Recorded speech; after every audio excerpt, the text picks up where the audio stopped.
Assalamualaikum warahmatullahi wabarakatuh. Halo guys, kembali lagi bersama saya Bobby Herian. Kali saya akan kembali mengomentari video dari Rizky Prasetyo yang berjudul Mualaf Mabuk Diajak Podcast Ngaji Cerdas. Kita akan langsung tonton videonya dan habis itu akan kita komentari guys. Assalamualaikum, selamat datang kembali di channel ini. Balik lagi dengan saya Luis Prasetyo. Terima kasih teman-teman semuanya sudah mengikuti terus channel saya yang udah nggak aktif ini. Udah banyak bolong-bolongnya ya, tapi ya saya usahakanlah tiap hari bisa terus menemani teman-teman semuanya untuk belajar Alkitab. Terutama hari ini kita akan bahas dulu tentang mu'alaf ya. Mu'alaf yang mana kayaknya mu'alaf ini mabuk ya. Diwawancari sama Ngaji Cerdas yang dari awal buka channel judulnya yang Ngaji Cerdas, tapi nggak ada cerdas-cerdasnya sedikit pun. Secuil kuku ini nggak ada cerdas-cerdasnya tuh. Nah, ini berlebihan guys ya. Kalau nggak ada cerdas-cerdasnya berarti memang semuanya bodoh gitu guys. Itu nggak mungkin ya, nggak mungkin. Dan saya sering sekali bahas ini ya. Ketika Luis sering menyerang Ngaji Cerdas, saya buktikan bahwa sebaliknya. Justru nggak cerdas itu adalah dirinya sendiri gitu. Dan Anda bisa tonton video lama saya yang bahas komentari Luis yang yang menjudge bahwa Ngaji Cerdas itu nggak cerdas. Orang-orangnya. Dan ini lagi orang mabuk diajak lagi podcast. Udah ngelantur, ngomong nggak jelas, jadi narasumber lagi. Publikasikan secara nasional lagi. Ya. Gini guys ya. Narasumber itu adalah orang yang dimintai keterangan. Jadi bisa siapa saja. Yang penting dia sehat dan dia itu tidak gila gitu. Itu penting ya. Jadi Luis harus ngerti apa itu narasumber. Nah, kalau ngomong dari narasumber juga ada dua, yang kompeten atau tidak. Kompeten adalah memang dia itu punya pengetahuan, punya pengalaman gitu di bidangnya. Nah, kalau ngomong tentang dunia permualafan, artinya harus diambil narasumber yang pernah Kristen. Kalau saya nggak mungkin dong topiknya mualaf lalu undang saya bukan mualaf. Jadi tentu diundang para mualaf. Jadi itu esensinya, ya. Jadi narasumber itu adalah apakah dia benar mualaf atau tidak, itu. Kalau diundang bukan mualaf, artinya nggak tepat dengan topik gitu guys. Jadi itu yang penting. Tinggal dilihat apakah yang disampaikannya tuh masuk akal atau tidak gitu kan. Malu-maluin sih, tapi ya memang dasarnya nggak tahu malu ya, mau apa lagi kan. Oke, kita langsung nonton aja videonya ya. Nanti teman-teman sendiri yang Seperti contoh kayak narasumber anak kecil. Misalnya kita pengen tahu nih bagaimana pendapat anak kecil tentang jajanan yang viral misalnya. Apa kita pengen tahu apakah rasanya enak, apakah murah, apakah jajannya cukup atau gimana gitu guys. Kita juga wawancara siapa aja teman-temannya yang beli. Jadi kalau begitu beda dengan kalau kita pengen mengetahui apakah jajanan ini sehat atau tidak, apakah mengandung unsur bahaya atau tidak. Itu tentu yang diundang bukan narasumber anak kecil, tapi ahli gizi misalnya. Jadi jangan Anda lihat ketika dia diundang untuk anak kecil berarti ini mabuk gitu misalnya kan. Yang diundang tuh bukan ahli gizi misalnya. Jadi bukan begitu penilaiannya. Tapi apakah sesuai dengan topik yang dibahas. Ketika topiknya adalah apa rasa makanan ini, jajanan ini, apakah murah, terjangkau pakai kantong siana, apakah anak ini suka, apakah teman-temannya itu komentar teman-temannya bagaimana, itu anak kecil itu yang diundang. Tapi kalau ngomong tentang masalah gizi makanan ini, tentu yang diundang ahli gizi. Jadi dilihat dari apa topiknya yang dijadikan kepentingan untuk mengundang si narasumber gitu kan. apa istilahnya ya, yang menentukan benar-benar cerdas atau enggak nih orang-orang nih. Oke, kita langsung aja nonton videonya. Dari situlah saya pelajarin kitab Injil, saya pelajarin, ya kan. Pertama-tama saya baca dulu dari kitab Injil. Di kitab Injil itu di saat terjadi, saya buka di awal-awal kitab Injil itu di Kejadian. Disitulah dimulai kalau misalkan firman dari kitab Injil tersebut mengatakan Allah menciptakan langit dan bumi. Ntar, saya potong dulu ya. Kita, kalau saya ya, berpikiran positif ya. Jadi apa ya? Mereka ini semua mualaf ini ya, bukan semua sih, masa tuh ada beberapa di antaranya itu agak kesulitan untuk mengintegrasi kitab-kitab yang ada di dalam agama Kristen. Apakah itu Bible atau Alkitab atau Perjanjian Lama atau Perjanjian Baru ataukah Injil atau Taurat ataukah Zabur ya. Jadi bahkan termasuk kayak surat Paulus, Panjibat Roma itu nggak semuanya itu bisa mengidentifikasi.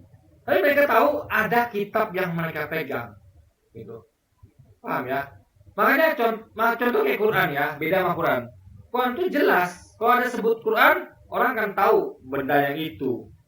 Ya, cuma dalamnya adalah surat Al-Baqarah, surat apa lagi ya?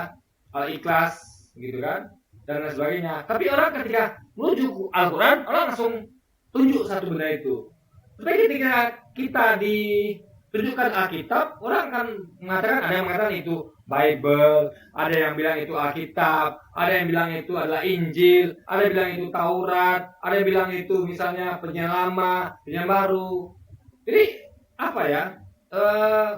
Ada banyak penamaan di situ. Ya itu dan itu membuat kadang-kadang ada umat Kristen yang sedikit bingung, gitu kan? Nah, yang penting bukan itu, bukan masalah penamaannya, tapi mereka ngerti esensi.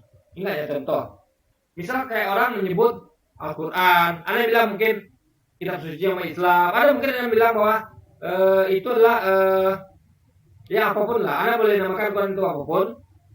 Ini perseptif ya, bukan kita benarkan atau salahkan. Tapi yang penting selama dia ngerti dengan ayat yang di dalamnya, contoh dia ngomong ayat tentang zakat, itu tidak menghilangkan fakta bahwa dia ngerti isinya, ya. Jadi Anda harus bisa bedakan antara mengerti isi ayat dengan hanya masalah sepele kayak ini ayat namanya apa sih? Apakah Alkitab, apakah Injil, apakah Perjanjian Baru, Perjanjian Lama, gitu. Kalau itu hanya masalah perdebatan posisi. Yang fatal adalah kalau tidak ada di dalamnya, Anda sebut itu baru fatal. Misalnya contoh kayak tidak ada satupun ayat yang menyebut Yesus mengatakan bahwa akulah Tuhan yang sembahlah aku. Tiba-tiba kalian mention, itu jelas fatal. Kan tidak ada di dalam. Mau kalian sebutkan tepat pun ayatnya, tapi kalau tidak ada di dalam, kayak mana tuh si Edwin tuh saya komentari kan, dia menyebut bahwa ayat sekian pasal sekian, saya cek tidak ada, itu fatal. Mengatakan sesuatu tidak ada. Tapi kalau pemuda ini, orang ini menyebutkan memang ada ayatnya dan begitu, meskipun mungkin salah tempat, itu masih fine. Tapi yang maksud adalah ayatnya itu gitu guys. Ayatnya ada di situ. Mungkin karena lupa atau susah membedakan itu hal lain. Yang penting yang kita tangkap itu adalah esensinya. Kebenaran itu, misal gini deh, saya sebut nih, saya katakan bahwa kita di Pancasila itu diajarkan tentang persatuan Indonesia. Itu ada di sila kelima. Apakah pernyataan saya esensi salah? Benar. Secara esensi, substansi benar, tapi saya hanya salah menyebutkan posisi silanya. Harusnya sila ketiga, saya sebut sila kelima. Tapi itu tidak menghilangkan esensinya bahwa memang ada diajarkan Pancasila tentang persatuan Indonesia. Itu poin guys. Jadi Indonesia harus ngerti dengan hal seperti ini gitu kan. Allah menciptakan manusia beserta isinya dan hewan dan Adam dan Hawa, ya kan. Jadi Allah lah yang menciptakan segalanya. Dia sudah bilang dia benar-benar ramabu ini. Dia bilang ya di kitab Injil pertama-tama kita baca di sini ambil bingung gitu. Ya sama mengkerut gini mukanya kan. Kebingungan nih mau ngomong apa ya kan, skenarionya kurang mateng. Harusnya briefingnya itu lebih enak gitu. Nanti setelah ini kamu ngomong gini ya. Nah ini, lu sedang mengajarkan hal yang tidak baik. Ya, ingat ya. podcast itu kalau bisa kita original, apa adanya, ya, nggak ada settingan, itu baru real, wawancara natural, ini betul-betul apa adanya, gitu. Jadi kita bisa lihat bagaimana pemahaman mualaf ini, gitu.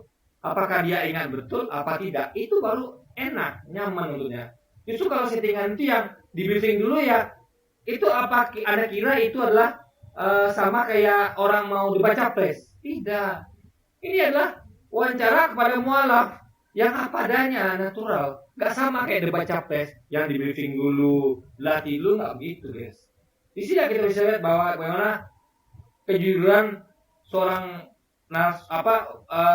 yang bikin podcast untuk mewawancarai narasumbernya. Itu berarti di sini kita lihat bahwa ini adalah podcast yang jujur, apa adanya, tidak ada settingan. Jadi Luisi justru mengajarkan tentang settingan. Ini kan buruk sekali.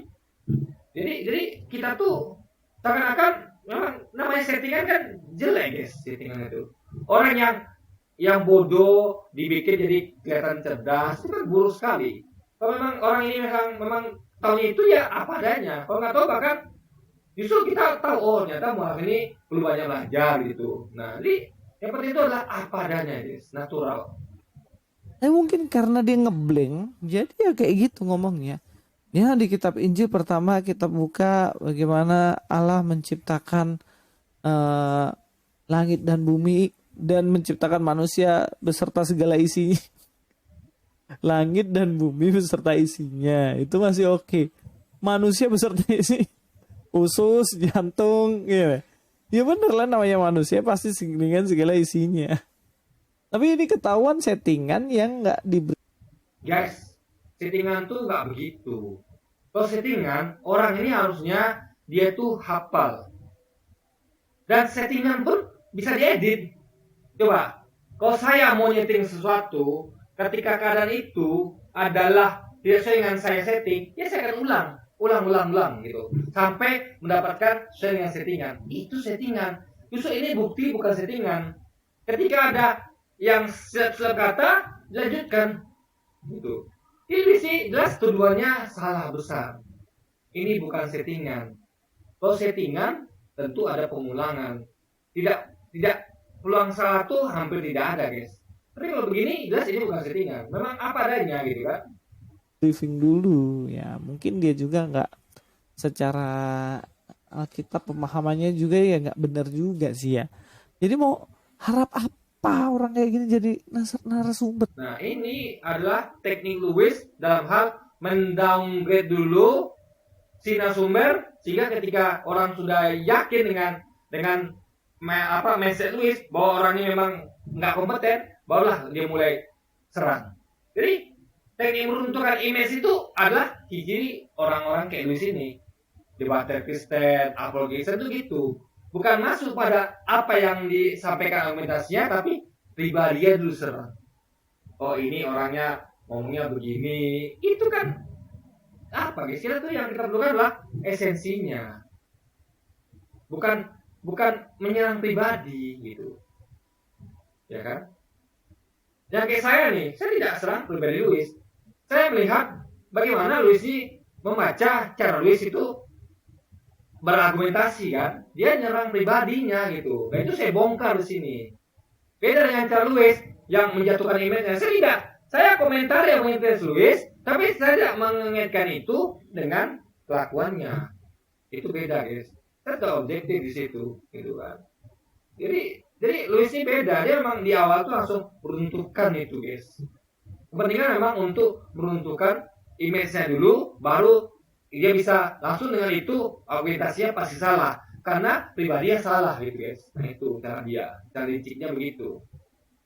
Terus arah dari argumentasinya coba, arah argumentasinya kemana?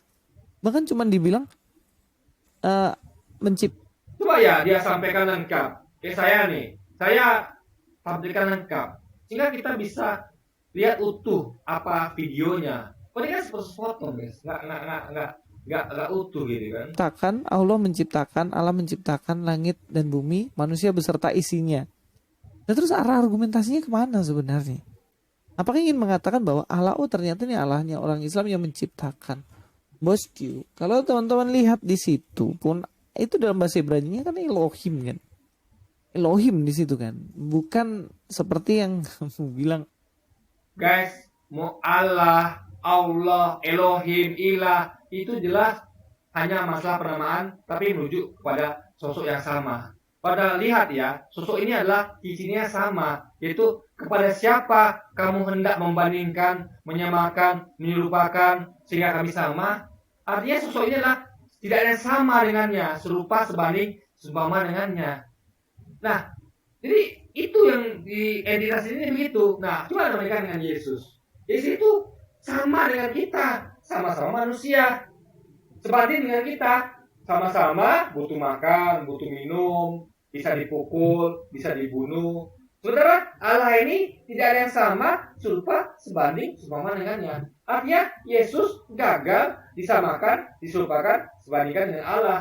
Tapi Yesus berhasil disamakan, diserupakan, disebandingkan dengan kita. Artinya Yesus bukan Allah, guys. Itu esensinya.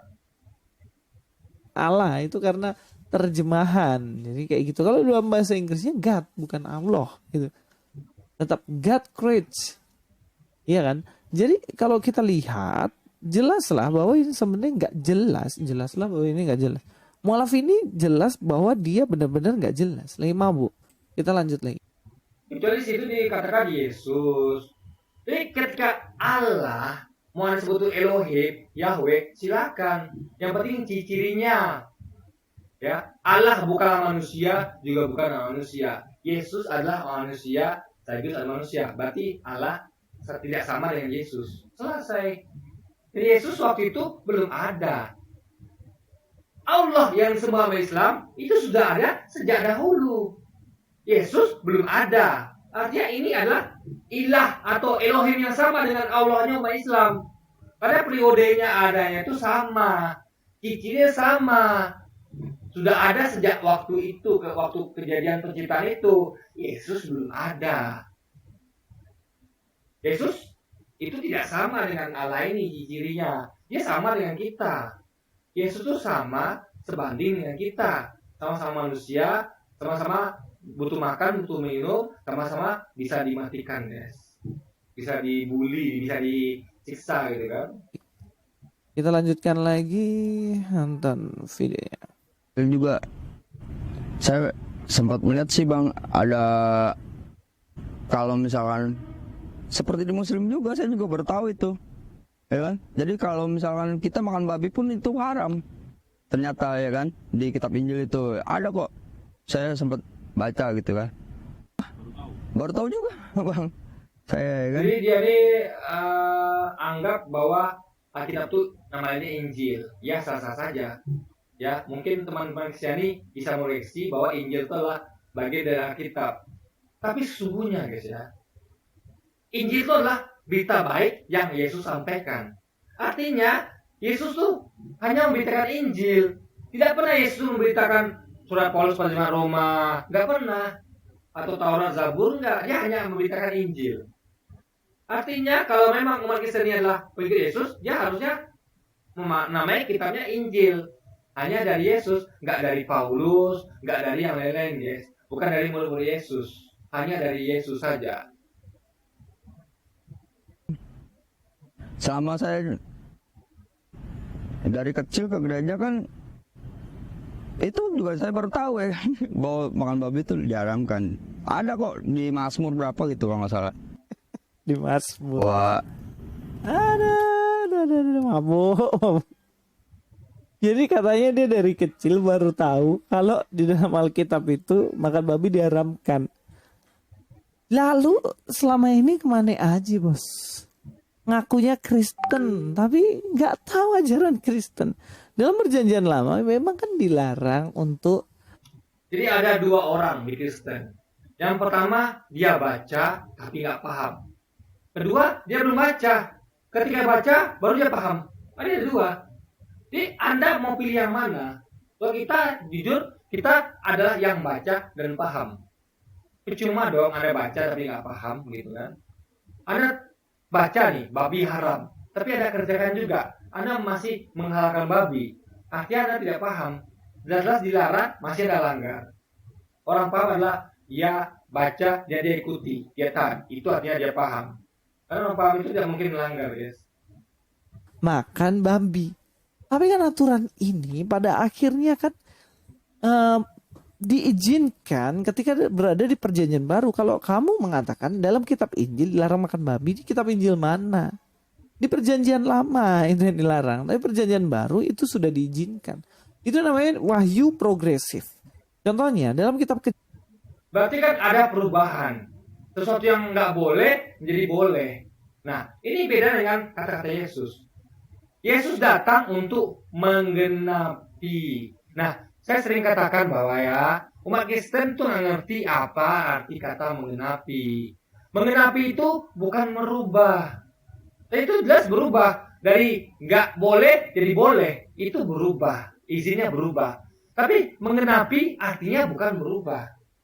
Menggenapi adalah menambah sehingga lengkap atau genap. Artinya kalau ada hukum baru ditambahkan kepada hukum lama, itu adalah untuk menambah sehingga lengkap, bukan merubah. Contoh, saya mau menggenapkan Pancasila menjadi 6 sila. Artinya saya sila ke-6 yang saya tambahkan tidak boleh bertentangan atau merubah 5 sila lainnya. Kalau saya ubah, artinya berubah semuanya, guys. Ada sila perpecahan Indonesia gitu kan. Makanya harus ngerti apa bedanya menggenapi dengan merubah. Perjanjian baru merubah perjanjian lama. Sedangkan Yesus katakan, aku datang untuk menggenapi. Alias menambah sehingga lengkap atau genap. Artinya hukum-hukum yang dibawa Yesus tidak boleh merubah hukum yang ada di perjanjian lama, tapi ditambah sehingga lengkap atau genap. Alias tidak boleh bertentangan. Ya ditambah, tapi bukan merubah, tapi menggenapi alias melengkapi. Satu paket yang menambah sehingga lengkap. Ngerti nggak? Nah, jadi harus ngerti beda kata menggenapi dengan merubah. Makanya kalau dilihat sebelumnya Yesus berkata bahwa aku datang bukan untuk meniadakan hukum Taurat dan kitab para nabi. Artinya hukum itu tetap ada dan tentu karena ada tentu berlaku. Hukum itu ada, ya dilaksanakan, berlaku. Nah, satu titik pun kata Yesus tidak dihilangkan, satu titik atau satu iot pun tidak akan dihilangkan atau ditiadakan dari hukum Taurat dan kitab para nabi sampai selama belum lenyapnya langit dan bumi, alias selama belum kiamat, karena kiamatlah kejadian di mana lenyapnya langit dan bumi. Nah, selama itu terjadi, hukum Taurat dan kitab Nabi itu tidak ditiadakan, walaupun satu titik pun. Artinya, perjanjian baru itu melanggar apa yang Yesus sampaikan. Itu berarti menyediakan kan, merubah kan. Padahal belum loh, langit dan bumi masih ada, belum lenyap. Artinya dia terlalu prematur gitu. Harusnya kan tunggu sampai kiamat, baru nggak berlaku lagi. Tapi kiamat belum terjadi, tapi itu sudah tidak berlaku hukum Taurat dan perjanjian lama itu, guys. Nah, itu masalahnya. Kejadian, hewan segala binatang dilarang dimakan. Makanan manusia itu buah dan tumbuh-tumbuhan, itu sudah fix, nggak boleh yang lain. Tetapi ketika zaman Nuh, ketika memberikan kurban, diizinkan. Nah, ketika di dalam Keluaran dilarang babi, tidak hanya babi, unta apalagi. Tidak ada ayat yang mengatakan bahwa dulu tuh kita hanya boleh makan buah dan tanaman, nggak ada, guys. Ya, nggak ada itu. Ada nggak? Zaman Adam, ingat. Zaman Adam itu disuruh mempersembahkan korban terbaik. Zaman Adam, ya. Itu sudah diperintahkan anak-anak Adam ini untuk mempersembahkan korban bakaran yang terbaik. Nah, makanya ada anak yang memberikan korban bakaran yang nggak terbaik. Sementara ada yang ngasih yang terbaik. Dan itu yang lebih utama di mata Tuhan. Makanya di situ harus lihat bahwa korban itu sudah ada sejak zaman Adam, manusia pertama, bukan sejak zaman Nuh, bukan Bukan. Makanya baca lagi Alkitab Anda, Luis. Kencingnya juga dilarang. Sate kelinci itu kalau kamu nggak tahu. Tapi itu banyak itu teman-temanmu yang jualan sate kelinci, harusnya nggak boleh tuh. Nah, ini Evan ini Guys, ya. Luis ini ya menyamakan antara hukumnya Yesus dengan Nabi Muhammad. Itu hal yang berbeda, ya. Nabi Muhammad tidak pernah mengatakan bahwa aku datang bukan untuk meniadakan hukum Taurat dan ketetapan Nabi. Nggak pernah. Ya, itu klaim Yesus. Jadi kita ini bukan pengikut Yesus. Kita mengimani Yesus sebagai salah Nabi, tapi kita ikut Nabi Muhammad. Jadi aneh ketika dia menagih itu kepada umat Islam. Harusnya dia kan, dia ikut kata-kata Yesus, bukan kita. Kita ikut kata-kata Nabi Muhammad. Jadi Luis ini offset, guys, offset. Harusnya itu buat dia, malah ke kita. Contoh gini, kita adalah murid SMA, yang kita ikuti adalah guru SMA. Luis murid SMP, yang dia ikuti guru SMP. Guru SMP mengatakan bahwa aku datang bukan untuk menyediakan pelajaran ini IPA. Dia harusnya ikut itu. Dia murid SMP. Lalu dia ketika dia tidak mengikuti itu, faktanya dia tidak sunat, tidak makan dia makan babi, pada itu diharamkan. Dia menunjuk kita yang ada SMA. Kita gurunya beda, bro. Kita guru SMA, bukan guru SMP. Itu guru untuk Anda. Yesus untuk Anda. Yesus untuk Anda. Kenapa Anda nggak ngikuti, malah nyuruh kami ikuti? Aneh kan? Jadi logikanya nggak masuk di sini, guys. nggak boleh. Tetapi di perjanjian baru, esensi dari keselamatan bukan lagi makan, bukan lagi minum yang dilarang. Tetapi ya berarti kan ada perubahan. Nah, Yesus katakan menggenapi. Makanya coba deh Anda buka kamus besar bahasa Indonesia. Apa arti kata menggenapi? Anda akan ngerti bedanya dengan merubah. Menggenapi, menambah, sehingga lengkap. Artinya sesuatu yang kurang ditambah sehingga lengkap. Bukan diubah. Beda. Merubah berarti fondasinya berubah. Ini menambah. Artinya lama tetap dipertahankan, ditambah yang baru. Dan tentu kalau ditambah, yang nambah ini nggak boleh dong. Menghilangkan yang lama kan nggak boleh. Contoh, kayak kita menambahkan, kayak kita masak. Kita masak, kalau kita sudah nambah rasa asin, tentu kita tidak mungkin menghilangkan rasa asin itu. Kita hanya boleh menambah sehingga lengkap. Dengan kecap misalnya. Nah, ketika garam yang rasa asin ditambah kecap yang manis, digenapi, dilengkapi, artinya ada dua rasa. Rasa asin dan manis. Tapi kalau dihilangkan artinya dibuang garamnya kan, dimasukkan kecap, sehingga berubah dari rasa asin jadi manis. Nah, itu bukan menggenapi, itu merubah. Jadi kalau Anda mau genapi masakan menjadi ada rasa manis, asin, ya Anda tambahkan, bukan menghilangkan garamnya atau menghilangkan kecapnya, enggak. Bukan mengganti kecap dengan garamnya, tapi ditambahkan dengan garam atau kecap, guys. Itu poinnya. Itu menggenapi ya. yang dilarang adalah apa? Mulut kotor dan lain-lain. Tapi kalau soal makanan, terserah makan aja. Itu tidak menjadi masalah dan tidak menjadi persoalan. Lah kok kamu baru tahu? Terus ngakak dan konyolnya lagi katanya dilarang itu ada di... Jadi orang ini tahu bahwa Yesus ini tidak pernah mengajarkan untuk merubah-rubah hukum. Dia hanya menggenapi. Nah, itu yang Luis tidak tahu. Dia mengartikan menggenapi itu merubah. Salah kaprah. Belajarlah arti kata, bedakan arti kata menggenapi dengan merubah. Itu berbeda sekali. Kitab Mazmur. Pakai ini. Cari narasumbernya agak cerdas sedikit lah. Ngaji cerdas. Itu tanda bahwa bukti bahwa memang orang Kristen itu tidak hafal kitabnya. Bukan hanya orang ini loh. Banyak yang tidak hafal. Anda tahu Edwin? Edwin itu ngomong panjang lebar. Dia ngomong bunyi ayat. Bla bla bla bla. Saya cek tidak ada. Hanya 1 di antara 4 yang ada ayat sesuai nomor. Ya tidak ada ayatnya. Artinya ini menjadi bukti bahwa memang hampir tidak ada. Bahkan tidak ada umat Kristen itu yang hafal kitabnya sendiri. Itu adalah suatu kelemahan. Jadi ini sama saja orang ini dengan umat Kristen sama aja gitu, nggak hafal. Lu sih saya yakin juga nggak hafal.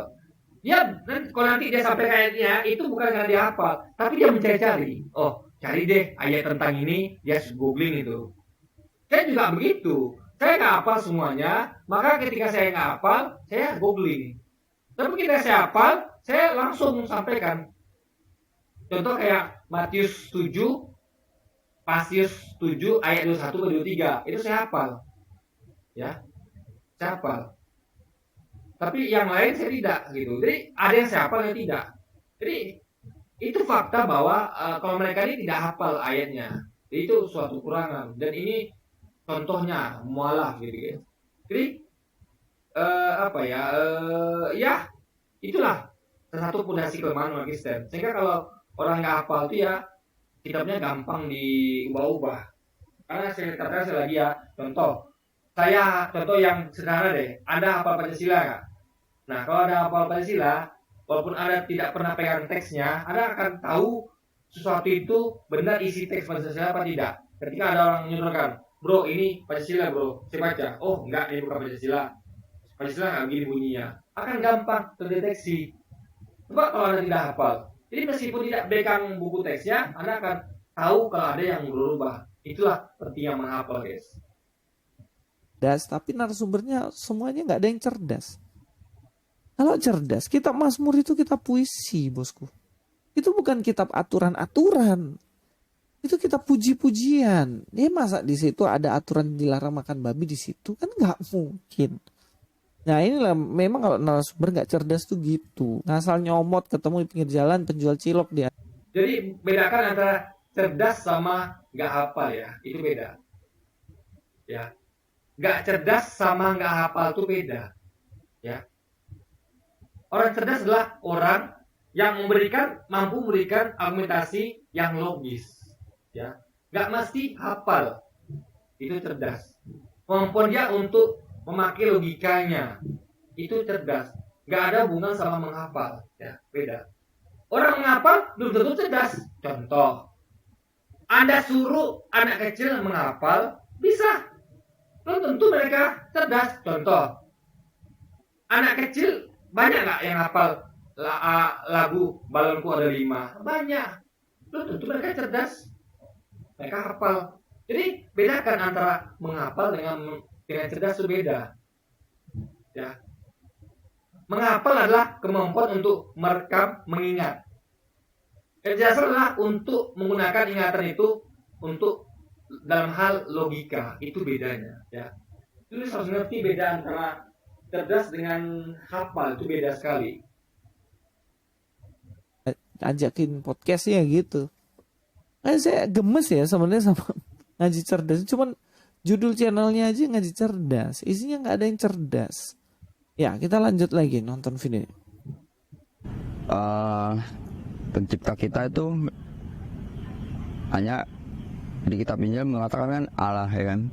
Dan waktu saat saya dalami juga Nabi Isa pun sempat berdoa kepada Allah di Gua Kanaan ya kan. Kacau lagi nih orang ini. Katanya Nabi Isa berdoa kepada Allah di Gua Kanaan. Lu di ayat mana di Gua Kanaan? Esensinya adalah Nabi Isa atau Yesus berdoa kepada Allah. Itu esensinya. Sekali lagi ya, kalau orang lupa itu hal wajar. Tidak menghilangkan esensi. Ya. Karena esensi adalah fakta Yesus berdoa kepada Allah. Artinya Yesus adalah punya Tuhan, tempat dia berdoa namanya Allah. Itu esensinya. Contoh. Kita mau lihat sebenarnya misalnya ini adalah menteri atau presiden sih. Jadi kalau ada bunyi tulisan bahwa Menteri Bahlil ya menghadap atau menyampaikan laporan kepada Presiden Jokowi. Nah, esensinya adalah kita harus tahu bahwa ternyata Bahlil hanya menteri. Oh, Presiden Jokowi. Itu esensi, guys.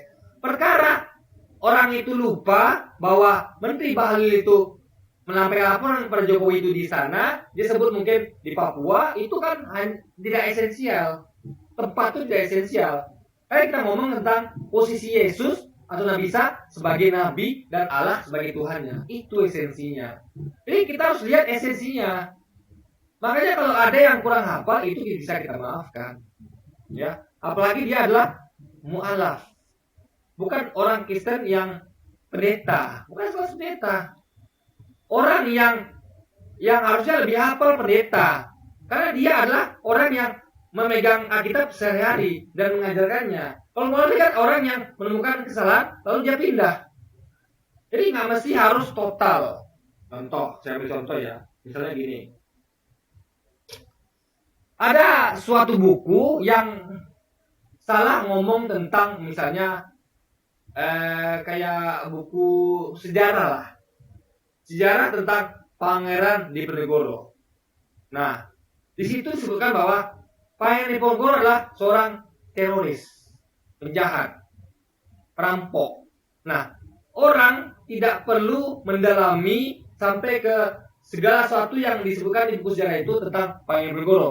Lahirnya di mana, meninggal di mana, kehidupan bagaimana, tidak. Tapi kita melihat bahwa ini Pangeran Diponegoro kok perampok, teroris. Dia menemukan itu, dia membandingkan dengan yang lain. Dia melihat bahwa, ya dikatakan bahwa Pangeran Diponegoro adalah pejuang, pemberani, lawan penjajah. Dia melihat bahwa ini lebih masuk akal. Dia cukup melihat itu, dia pindah. Dia nggak apa itu. Diponegoro lahir tahun berapa, di mana, dia salah sebut. Misalnya Diponegoro harusnya lahir di daerah ini, dia sebutkan daerah lain. Itu bukan jadi esensi. Tetap benar, dia benar. Dia pindah karena menemukan kesalahan di awal misalnya, atau di pertengahan, gitu. Bisa jadi kalau dia lebih lanjut lagi, dia akan menemukan kesalahan di tempat lainnya. Tapi beberapa tempat saja sudah cukup. Kalau ini ada sesuatu yang salah, gitu. Lalu dia pindah. Nah, kalau pendeta, dia mungkin tidak menemukan kesalahan, atau dia menganggap itu, atau dia mungkin dia tahu itu salah, tapi dia, ya dogmanya begitu, begini lagi. Nah, tentu dia lebih lama memegang itu. Ya, jadi kayak orang Belanda yang meyakini buku sejarah yang salah tentang Pangeran Diponegoro, mereka akan lebih lama isinya. Karena mereka itu dijajarkan, mereka pegang terus kan, yang mereka yakini. Nah, orang yang tidak yakin langsung begitu menemukan kesalahan, langsung dia pindah. Nggak dia baca itu buku seluruhnya. Nah, jadi kebenaran itu kan menunjukkan pada apakah Anda itu hafal isinya, ya. Tapi adalah Anda ngerti nggak ini isinya benar apa salah? Itu guys. Nah, hafalan itu adalah gunanya adalah untuk agar itu bisa mempraktekkan, bisa menjawab soalan. Contoh, kayak Anda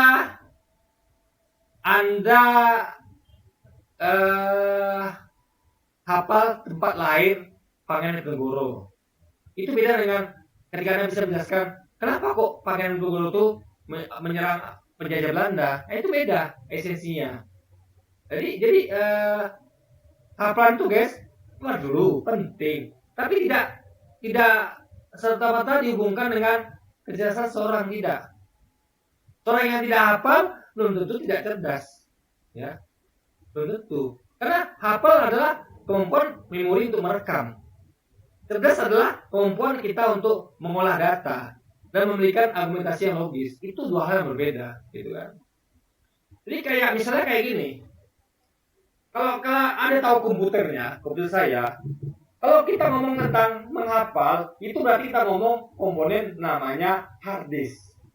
Hard disk, flash disk, memori, RAM. Itu merekam, menghafal, menyalin, mengcopy dari data yang sudah ada. Nah, untuk ngomong kecerdasan, kita ngomong komponen lain yang namanya adalah prosesor. Prosesor adalah mengolah data. Makanya kita katakan bahwa di mana letak kecerdasan sebuah komputer? Di prosesor. Di mana kemampuan untuk menghafal, merekam data? Di hard disk. Jadi itu dua hal yang berbeda, gitu. Sama-sama penting. Hard disk itu sama penting dengan prosesor di komputer, tapi beda fungsi. Yang satu untuk kecerdasan, yaitu prosesor. Yang satu untuk merekam, hafalan, yaitu hard disk. Nah, itu nggak bisa disamakan, guys. Nah, Lewis dia menyamakan antara hafalan dan kecerdasan. Orang yang nggak hafal berarti nggak cerdas. Itu berarti dia salah mengerti, salah paham. Sama kayak orang yang rusak hard disk, dia salahkan prosesor. Itu kan nyambung. Yang rusak harddisk, ya diperbaiki harddisknya, dibenerin harddisknya. Yang rusak prosesor, ya prosesor benerin. Jangan dicampur-campur, guys. Jadi kalau Luis ini jadi teknisi komputer, itu orang yang ada, saya mau perbaiki komputer ke Luis. Itu komputer saya bukannya bener, yang ada tambah rusak. Yang rusak harddisk, dia perbaiki prosesornya. Ya rusak lah.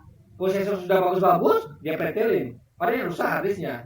Dia nggak mampu memetakan mana fungsi harddisk sebagai perekam data, pengkopi data, mana fungsi prosesor sebagai pengolah data, inti kejelasan. Jadi Luis ini dia sudah kacau gitu kan logikanya. Dia berdoa. Ada ya gua Kanaan berdoa. Setahu saya ada sebuah gua di mana ada orang berdoa, gua Hira kayaknya. Tapi bukan Nabi Isa. Di gua Kanaan. Bagaimana Nabi Isa berdoa di gua Kanaan pada Allah?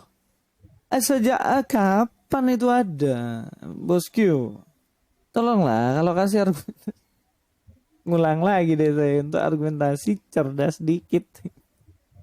Gua Kanaan katanya. Aduh, minta ampun. Jadi orang yang ngerti substansi tidak akan selalu mempersalahkan. Paling dia sedikit koreksi. Kalau saya mungkin sedikit koreksi. Bukan di gua Kanaan. Mungkin itu maksud Nabi Muhammad. Selesai perkara. Itu tidak esensi. Ya, esensi itu adalah bahwa fakta bahwa Yesus berdoa pada Tuhan yang bernama Allah, guys. Yaitu berdoa kepada suatu di luar selain dirinya. Kenapa? Ini saya kasih bocoran. Kenapa orang-orang model begini kemudian mereka mualaf dan kemudian mereka mengajar, dipikir mereka udah pinter ngomongin. Jadi nggak semuanya begitu ya. Ada yang hafal. Contohnya Ustadz Feliciao, saya, siapa lagi? Ustadz Mesecim Ali, siapa lagi? Yaya Waluni, itu hafal isi kitab itu. Jadi nggak semuanya seperti ini. Jadi Luis nggak bisa menjustifikasi, menyamaratakan semua, nggak bisa. Dan sekali lagi ya, itu nggak esensial. Orang mualaf itu karena dia tuh memakai prosesor, tidak memakai hard disk, ya, tidak memakai hafalan, tapi prosesor, kecerdasan. Ingat, kecerdasan bukan berhubungan dengan hafalan, ya, sama-sama penting, tapi ini beda segmen, beda tempat. Orang mualaf itu cerdas, kenapa? Kan dia menganalisa isi kitab, nggak perlu menghafalnya, tapi dia tahu ada poin-poin bahwa oh ternyata Yesus bukan Tuhan. Kenapa? Kan dia sujud menyembah kepada Tuhan selain dirinya. Artinya ada Tuhan lain yang bernama Allah selain dirinya. Itu esensi kecerdasan. Beda sama hafalan. Hafalan itu kemampuan merekam, hubungan dengan hadis, bukan ada hubungan dengan kecerdasan, guys. Tapi kemampuan untuk menyimpan memori gitu kan. Kitab padahal nol besar apa yang mereka pahami. Saya kasih rahasianya apa? Ini dia sendiri yang ngaku nih. Ya, dia sendiri yang ngaku, kita cek ya. Agama Islam dan agama saya juga tadinya juga sebenarnya bukan orang yang suka beragama sih. Ya, yang suka beragama, yang suka ibaratnya waktu saya agama Kristen pun saya hampir jarang beribadah lah. Setiap minggu pun ya jarang, dah setahun mungkin sekali apa gimana. Udah tau kan kenapa? Jadi gini, ketika disampaikan bahwa ketika Kristen itu jangan ibadah, makanya dia nggak tahu isi kitab. Nah, ketika dia tahu, dia terkejut. Hah, ternyata begini. Jadi intinya kalau dari dulu dia tahu, dia akan dari dulu mualaf. Karena dia cerdas lah dia pindah. Contoh gini ya, nih, ya, kasih contoh. Saya selama ini sekolah, ya, belajar tentang sejarah, tentang Pangeran Diponegoro, ya kan? Saya dengan guru saya, Pangeran Diponegoro adalah seorang teroris, jahat, perang, ya, orang jahat. Tanpa pernah saya baca bukunya. Benar nggak apa yang sampaikan guru ini dengan bukunya? Saya bahkan jarang belajar, tapi saya taunya begitu guru tuh gitu kan. Nah, suatu waktu saya cek buku saya, iseng-iseng. Kok apa yang sampaikan guru ini beda? Nah, karena kemampuan saya menganalisa, ini nggak benar nih guru ini. kok dia sampaikan beda sama yang isi Alkitabnya. Nah, karena menggunakan kemampuan kecerdasan saya, meskipun saya baru membaca sekali, tapi saya menemukan ada perbedaan antara isi buku dengan ucapan guru, saya langsung paham. Saya mampu mengolah data, ini beda data nih, langsung pindah. Itu yang jadi pada mualaf ini. Ini bukan masalah apakah dia itu tidak jarang ke gereja atau apapun itu, tapi momen of truth ketika dia baca kitabnya dan menemukan kesalahan itu, guys, gitu. Jadi bukan dari awal. Kalau dari dulu dia baca kitab, dia dari dulu mualaf dengan tingkat kecerdasannya. Ketika saya baca buku ini dari dulu, lalu sebandingkan dengan kata-kata guru saya dari dulu itu keluar dari kelas itu. Berarti ini kelas nggak benar, ngajarin nggak benar. Kok beda yang disampaikan guru dengan buku pelajarannya. Tapi karena saya baru baca, selama ini hanya main-main, ya saya baru keluar sekarang. Sama-sama menggunakan kecerdasan, gitu guys. Itu orang nggak cerdas, dia akan diam saja. Dia tahu nih, ini bukunya beda sama yang ucapan sang guru. Atau dia memang nggak sadar bahwa ini memang beda gitu. Dia teruskan di situ. Itu berarti dia nggak cerdas. Jadi satu bukan ditentukan apakah orang ini jarang kerja atau bukan itu, tapi moment of truth di mana dia mengecek kitabnya dan dia dengan kemampuan kecerdasannya dan seketika dia langsung sadar ada yang salah di sini, gitu guys. Paham ya? Contoh,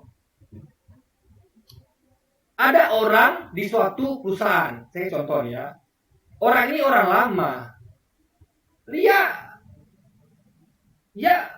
mungkin anggap itu benar. Ketika dilihat ada karyawannya, dia bos nih, atau dia karyawan, dia anggap merokok itu ketika kerja tuh benar, nggak masalah besar. Dia tahu lambat-lambat sedikit atau bolos 2 hari 3 hari itu hal biasa, nggak salah. Dia anggap bahwa sedikit ngomong bantah atasan, ngomong kasar tuh nggak salah, itu biasa. Karena parameternya beda sama orang yang punya akhlak. Orang yang ngerti aturan bahwa merokok lagi kerja itu salah. Kalau saya merokok itu kan di luar jam kerja. Karena dia tidak cerdas, dia tidak paham itu salah. Meskipun dia lama di situ, meskipun dia rajin datang ke tempat kerja, dari itu dia tidak akan pernah menyadari bahwa itu suatu kesalahan. Bahwa merokok jam kerja itu salah, sering terlambat itu salah. Bagi itu dia hal biasa. Mungkin karena dia juga melakukannya. Nah, tapi ada orang yang jarang masuk kantor, ya, karena jarang masuk kantor, dia jarang melihat orang yang merokok lagi jam kerja, jarang dia lihat, karena jarang masuk kantor. Tapi sekali dia masuk kantor dan dia lihat ada orang yang merokok lagi jam kerja, lalu dia belajar buku aturan, ini kan dilarang merokok, ini orang merokok, artinya salah, berarti ini perusahaan nggak benar, bosnya nggak benar, kok buku peraturannya dikatakan tidak boleh merokok, tapi ada orang merokok. Dia sadar setelah membaca, dia baca itu buku itu sekali itu aja, sebelumnya nggak pernah baca, tapi karena kemampuan kecerdasannya melihat bahwa ada yang beda antara buku peraturan dengan tingkah laku yang berlaku di perusahaan, bahwa perusahaan membiarkan orang ini merokok jam kerja, artinya ada sesuatu salah, dia pindah. Nah, Louis bukan orang seperti itu.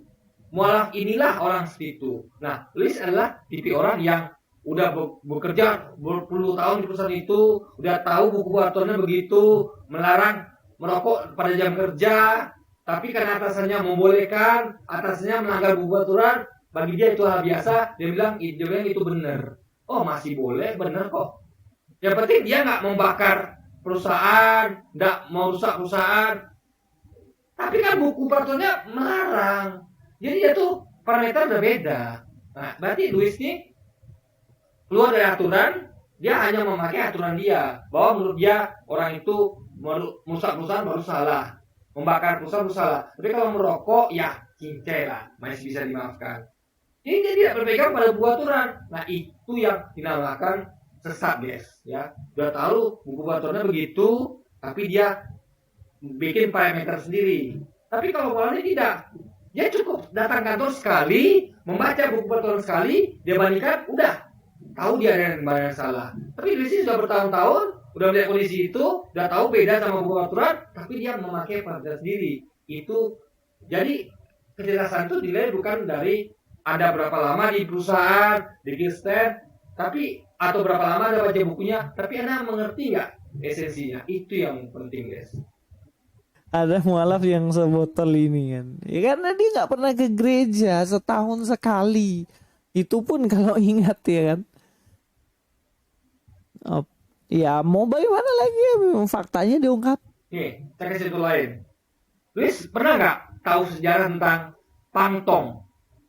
Ada pangtong, yaitu namanya adalah Sledging Phoenix. Jadi burung phoenix ya, yang terbang tinggi, itu ada di sejarah Tiongkok kuno. Di situ diceritakan bahwa pangtong ini adalah orang yang cerdas, sangat cerdas. Diakui ada 2 orang cerdas pada waktu itu, yaitu yang satu Zhuge Liang dan satu Pangtong. Nah, kalau seorang pemimpin, raja, punya salah satu dari kedua ini, dia dijamin akan sukses. Karena memiliki orang paling cerdas di masa itu, di Tiongkok kuno. Nah, jadi buktinya Pangtong cerdas apa? Jadi gini, ada orang yang kayak Louis ini. Ada orang yang kayak Louis ini, namanya Zhang Fei. Dia menilai kecerdasan itu adalah dari rajinan. Jadi orang rajin adalah orang cerdas. Jadi ini sama kayak Zhang Fei. Zhang Fei itu menilai orang cerdas itu dari rajinannya. Nah, Pangtong itu malas. Dan dia malas itu bukan tanpa sebab. Dia ingin membuktikan bahwa kecerdasan itu bukan berdasarkan dari seberapa rajinnya Anda, tapi dari isi kepala Anda gitu. Apa ilmu Anda punya? Bagaimana Anda bisa mengolah data? Ya, dalam isi, jadi ada bagaimana bisa berlogika, itu kecerdasan, nggak berhubungan sama kerajinan. Jadi ada orang yang pintar, tapi malas ada orang rajin tapi nggak pintar ada, tapi juga ada sebaliknya. Tapi rajin itu bukan menentukan kepintaran seorang. Jadi gini, ya. Jadi Pangtong itu diangkatlah menjadi semacam pejabat gitu. Tapi karena Pangtong mengincar jabatan lebih tinggi, yaitu penasihat militer, dia nggak mau dong, karena cerdasnya dia hanya diangkat sebagai pejabat wilayah kota kecil, itu nggak mau dia, guys. Makanya dia ngambek dan dia tuh malas-malasan, kerjanya tiap hari itu hanya mabuk, tidur-tiduran, sementara pekerjaan menumpuk. Rakyat udah demo, protes. Ini kok apa sih kerja pejabat ini? Kok banyak kerjanya tinggal gitu? Sampai menangani, sampai marah. Langsung dia bilang, ini orang bodoh ini. Orang bodoh ini kok dipilih jadi pejabat. Kita butuh orang pintar, sampai datang dan marah. Hei, kamu orang bodoh. Kamu kok, apa aja kerja kamu? Bodoh sekali kamu gitu kan. Lalu si Pangtong menjawab dengan elegan. Oke, apa kesalahan saya? Kata dia gitu kan. Kamu di sini ditunjuk untuk menjabat, harus amanah. Kamu 100 hari kamu apa kerja kamu? Kerja kamu menumpuk itu. Kamu malas-malasan. Kamu ini bodoh sekali gitu kan. Lalu apa kata si Pangtong? Sini deh semua tuh saya kerjakan. Ada tahu dia mengerjakannya dalam waktu setengah hari. Pekerjaan 100 hari dikerjakannya dalam waktu setengah hari. Kelar. Dan dicek pula hasilnya benar pula. Kayak contoh, ada penjumlahan tuh, pengalian segala macam. Orang aja menjumlahkan itu pakai ini, lama. Pangtong cukup gini-gini aja, langsung dia dapat. Ini sama kayak Anda tahu sekarang ada ilmu yang bukan kayak matematika apa, saya lupa tuh ya. Jadi kalau kita tuh butuh kertas, butuh kalkulator, ngitung sesuatu, ada orang tuh yang dia hafal rumus, dia tahu metode, dia langsung tahu ini hasilnya berapa gitu. Nah itulah Pangtong.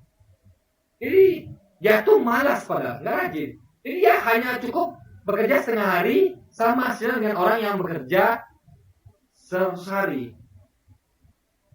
Jadi ada orang pejabat yang kerja 100 hari, kalah tuh sama Pangtong yang hanya setengah hari. Dan Pangtong tuh hanya datang terakhir. Udah 100 hari baru dia kerja. Artinya, sekali bukti bahwa bukan Anda tuh rajin ke gereja, baru Anda pintar, enggak. Tapi Anda tuh punya basic. IQ Anda tuh sudah tinggi. Anda hanya butuh melihat sekilas bahkan. Anda langsung tahu, guys. Yang penting adalah Anda mengerti esensi.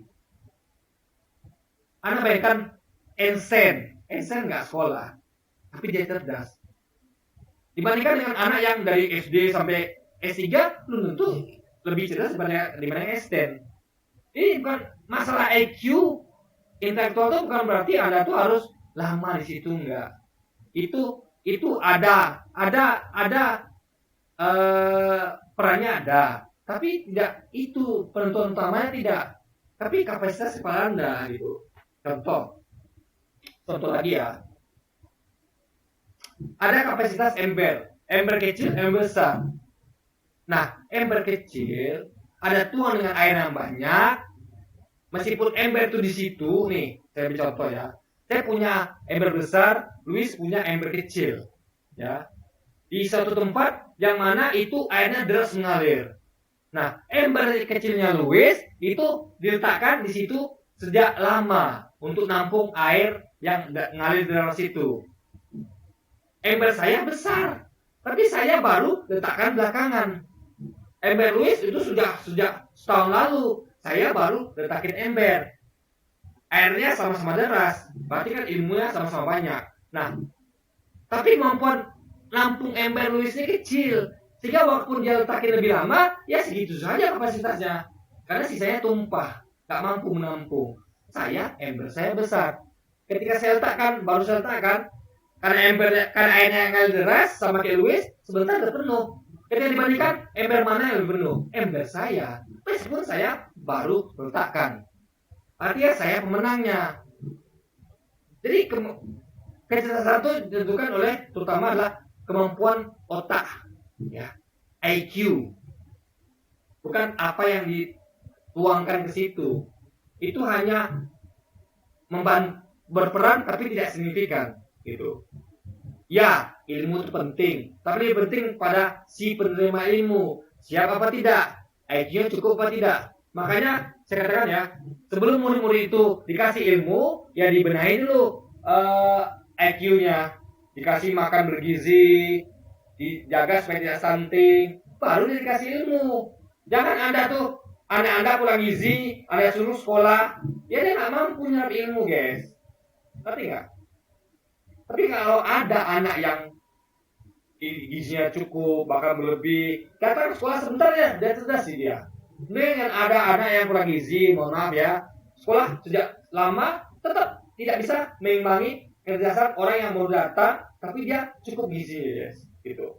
Nah itu poinnya, bukan pada apakah Anda sering beribadah ke gereja apa tidak, tapi kemampuan Anda berpikir untuk kemampuan IQ Anda. Nah, Luis ini terbukti meskipun dia lama di gereja, di Kristen dibandingkan Parmola, tapi IQ-nya rendah.